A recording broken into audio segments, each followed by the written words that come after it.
I was in grad school then, that was there at the same time that I was. This boy is fantastic. So grounded. And my God, he's a multi-millionaire. But you wouldn't know. When I ran into him when I was in school, you wouldn't. Even when we were in college there, they already started giving him money. Yes.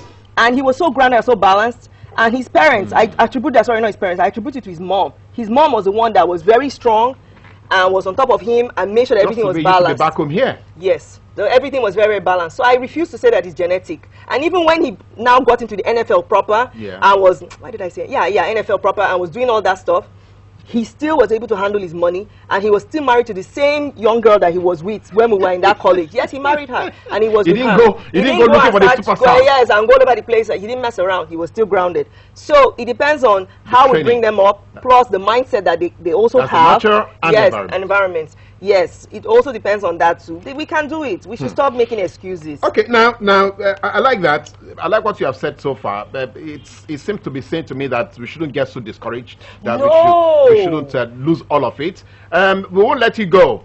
You're not going to go anywhere, because I'm sure many of our parents and some of our viewers who are children or who are youngsters, they are watching and they want to come and engage with you to ask you questions. Look, I need to get out of this trap. So what do I do? So stay with us, and then we'll come back. We'll throw the conversation open to all of you so you can join us. When we came up with the team, say Operation Zero Tolerance, we were saying zero tolerance to deaths on our roads. We were saying having zero crashes, yes, on our roads. We'd love to see you in Dashiki, or Dandogo, or Agbada. The youth still have a very big chance of making a very big difference. That's why I started a lot of projects. We have not been able to distinguish traditional medicine from traditional religion. Every edition is an arresting conversation with distinguished Nigerians from various strata of the society, bearing their minds on how we can realize the Nigeria of our dreams.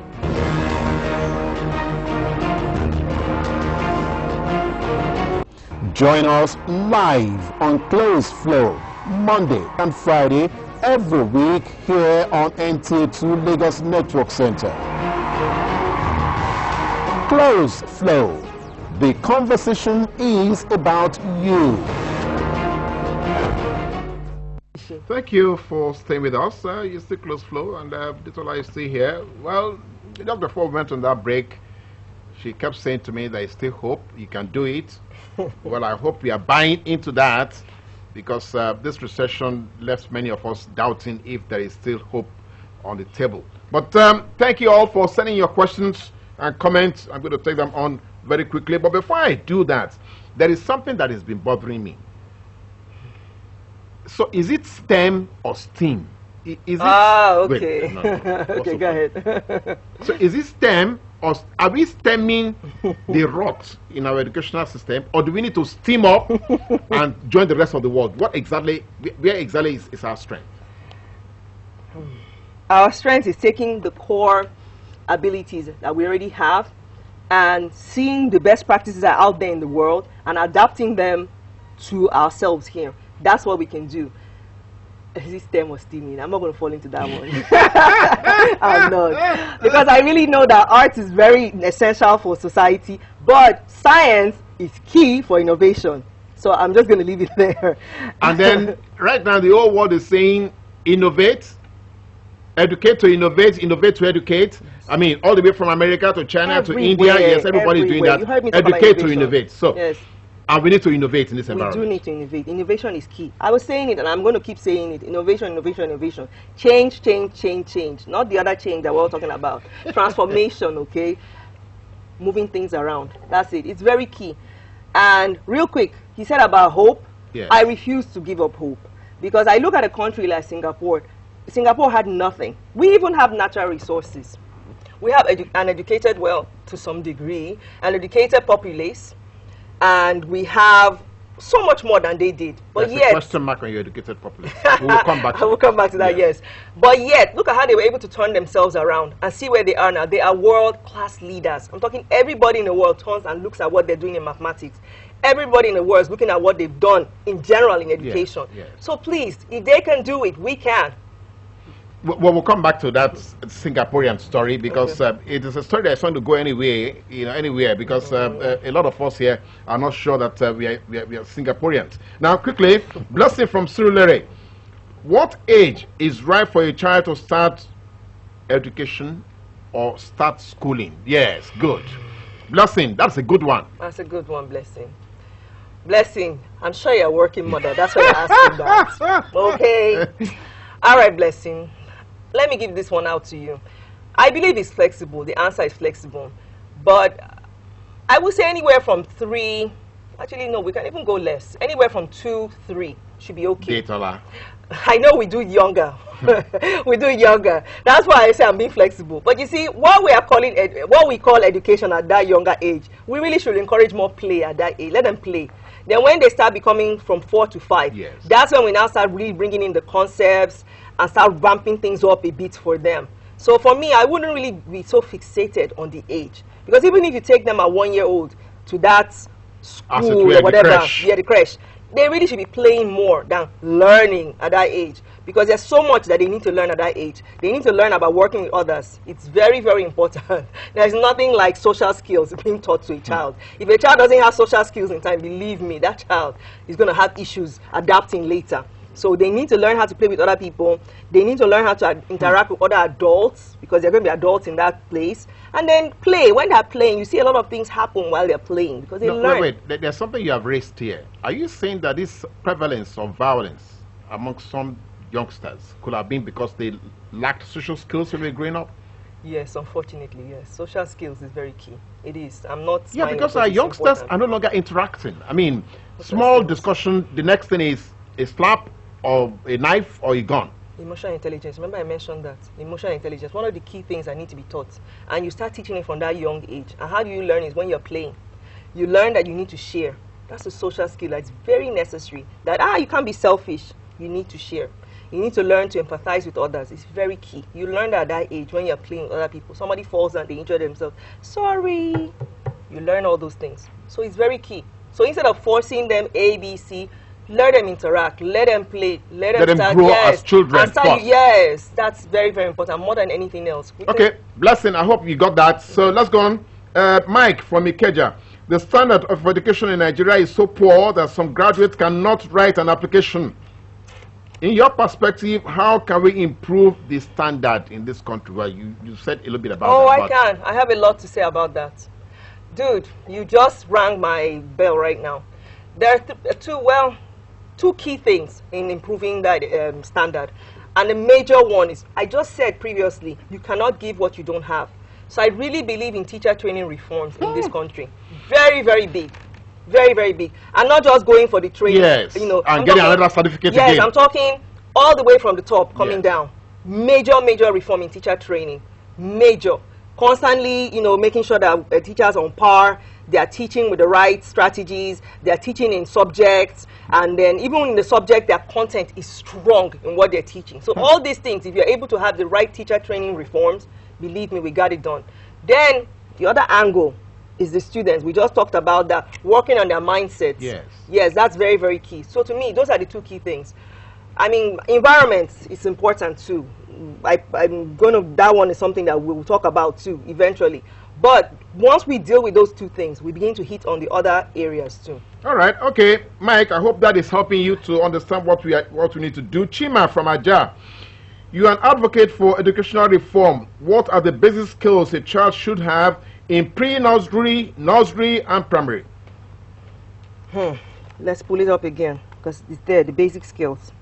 The basic skills that a child should have: oral expression, being able to express themselves, being able to say what they're thinking, communicate it clearly, being able to read and understand what they're reading is key. And then when they're learning, as they're learning, they can repeat back to you that, okay, I taught you A plus B is this. I don't know why I'm saying A plus B. Mathematician. We like variables and algebra. Yeah, so when I say that, you can also tell me back what I've taught you and kind of explain your own words. That's key too. And ICT. I'm sorry, we should stop waiting until they're way too old. These little children, give them your phones. You'll be surprised the amount of things they can manipulate. All the games, they get to know where the games are. There's they dig up Yes, there's nothing they can't do. So we start at that young age to start doing things with them with the computer. Mathematical reasoning is very key. Creativity, even at that young age, we shouldn't stifle it. We need to encourage it. Our children are very, very creative. Very expressive. So we should let it just flow. Let it just go out. You know, it's very, very key. Let's see. What is the key other one? Yes, emotional intelligence, monitoring yourself and being able to also watch others. It's very, very key from that young age, going all the way to primary school. Logical thinking, too, you can teach it at that age. Really? Yes, you can. Oh, yes. And that is not happening here now. We used to have it when we were growing up, but somehow along the line, we need to bring it back by training, retraining our teachers and working with our students. It will come back. So those are the key things. Okay, all right, Chima, I hope that helps your case. Talk back from Orile. You have talked about a myriad of problems in our educational system. What is the way forward as an educationist? Yes, I just mentioned our way forward, and I said I refuse to give up hope. In fact, I will never give up hope. When you give up hope, that means you've said it's done. And when I look at our children, that's why I know that there is hope. Because they want better. They need better. They are crying for better. So I know that there is hope. What is the way forward? The way forward is, I said all of us need to be on board. We need to stop saying government, government, government. I'm not saying that, in fact, government is key. For you to be able to make policy reforms, the government is key. But how do you begin to drive reform? Is by everyone coming on board and saying, you know what, we're tired of the status quo. We want a change. I am trying to avoid that word. Transformation, well, guys. Okay, a real change. We want transformation, guys. So that's when it happens. So everybody being on board. You getting tired as a parent saying, you know what, getting involved with your children's teachers, getting involved in the school, asking your child what did they do in school, reviewing stuff with them. Educators saying, you know what, we're tired of this, we want better for our students, this is what we want to do. Everybody has to be on board, everyone. And that's what we're going to see. Okay, now, before I come back to my own questions, today from Okoko, you are so passionate about education. How do you intend to mentor the next generation? Oh, Lord, thank you. How do I intend to mentor? I've written a lot of books concerning, because he mentioned STEM. That's why I said, don't even go to STEM. I'm a very big proponent. I call myself... Please tell them what STEM I am about STEM. I'm going to explain. I need to let them know what STEM also is. I am going to explain. I'm a very big STEM advocate. STEM is science, technology, engineering, mathematics, education. It's very, very key for innovation. And that's what I was saying before. I'm very, very big on that. And STEAM that he was mentioning is when you do all that and you throw arts in there. I believe arts is key too. Like I said, arts is needed for humanity. Music, that's what makes us happy and express ourselves. Passion. Yes. However, guys, for us to innovate, look at all this. It came from STEM. It came from people being able to solve problems, research, which is what we scientists do. Engineers use methodology. That is very contentious. Steve Jobs got interested in computing after learning calligraphy. Aha! But let us not forget, what did he go to school for? Yes, we know. Yes. Okay, but and who are the people he interacted with? Who are the people he interacted with? The scientists. Come on, guys. Okay, you can't give what you don't have. So I'm not saying that we're the only ones who are important. No, no, no, no. Everybody is important. Life is dynamic. We all need each other. However, the skills and the abilities that we're going to take from science and engineering, mathematics, they will apply and transfer to other things. So it's very, very key. I think okay, no, we are not done. We are not done. The next question would be the fact that right now Nigeria has a population of about 170 million. Half of that are youths. About 80% of these youths are either unemployed, unemployable, or uneducated. About 80% of that is, if Nigeria is 170 million and half, which is almost 80 million, yes, and now about 70 million of that. So, what are we dealing with here? We're dealing with a crisis. That's what it is. I have to call it what it is. And I just remember the other part of what he said, that I'm very passionate about it. How are we going to reach our youth? That's what we're trying to do. That's what I'm trying to do. One of the key things, yes, one of the key to experience, plus advocate that, guys, this is what we need to do, and reach out to other educators for us to collaborate, and for our government to also want to work with us so that we can do this.